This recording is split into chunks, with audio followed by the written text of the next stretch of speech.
So a lot of us, when we're growing up, may have a particular kind of role model, somebody who we look up to, follow the footsteps, or aspire to be. Could be somebody like a father figure, somebody in your family, or maybe even somebody off in the distance who you're just kind of watching, like a celebrity. Maybe somebody who you read about in maybe the 1700s or something like that. You just kind of thought they were neat. You wanted to live their lifestyle, or maybe were even a little bit like you. I didn't find a figure like this until I was close to about 20. And it was a Serbian inventor who didn't get anywhere near as much credit as he should have. His name was Nikola Tesla.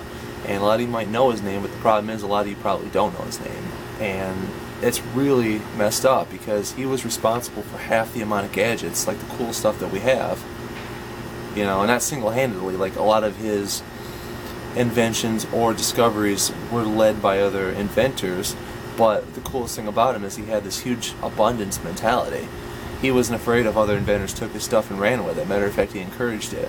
He wasn't under this impression that there was only so many inventions that could be made, and he would keep them all to himself. He was so far ahead of his time that he would just create so much. He would study so much where he would actually find himself to be ill at night.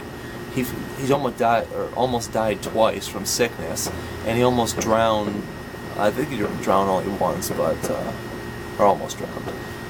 But he almost died several times because he either worked himself into overexertion or he just got himself in these weird scenarios.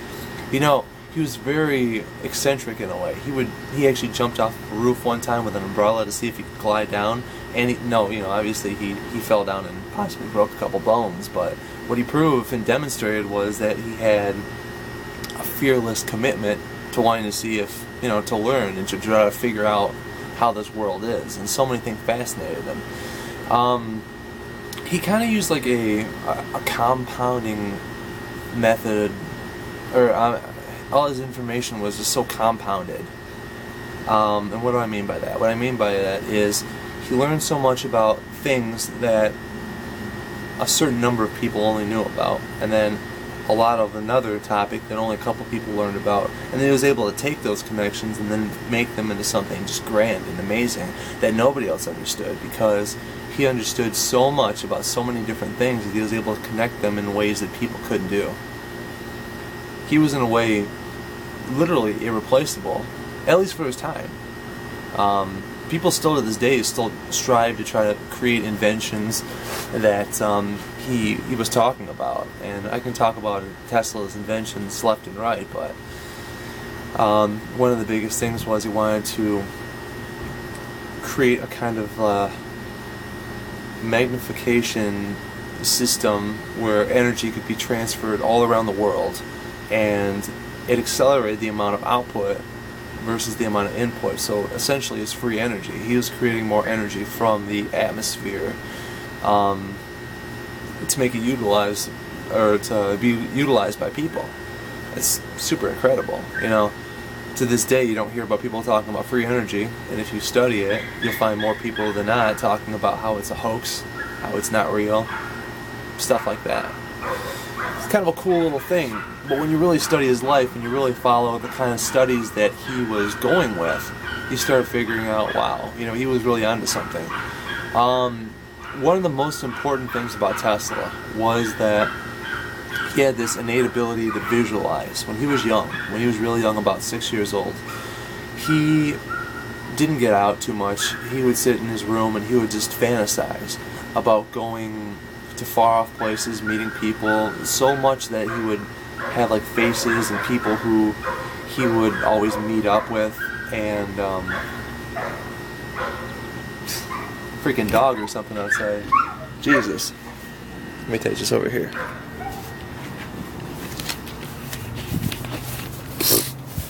There's like a dog outside screwing up my video. So the messed up part is that, so visualization, he had this amazing ability to visualize, so much that he could create just an effective machine inside of his head than he would on, in practice, in paper. He had the amazing ability to construct machines in his head that were fully working with all the physics and be able to test them, trial and error them, and do everything he had to make them better without having to even be there. Now, that's super cool. Power of visualization is really amazing, and that's why this is the first part of of 2 videos that I'm going to be talking about visualization, because if it weren't for his ability to visualize the way he did, he wouldn't have created such the results that he did. And when I say he created a lot of results, it was amazing. You may not hear of his name today because he is by far not given as much credit as he deserves. And because he was so far ahead of his time, people were almost afraid of what he was capable of doing. But definitely, as of this day, not really matched. Not matched by the amount of skills that he had, by his determination, or by his ability to, well, literally think out of the box. Like, so far out of the box that, you can't even call it a box anymore. But I'll make another video a little bit later. I'll talk a little bit more about visualization, particularly how you can apply it in your life. But as for today, I just want you to think a little bit about, I don't know. I want you to think about anything. I'll see you later. Bye-bye.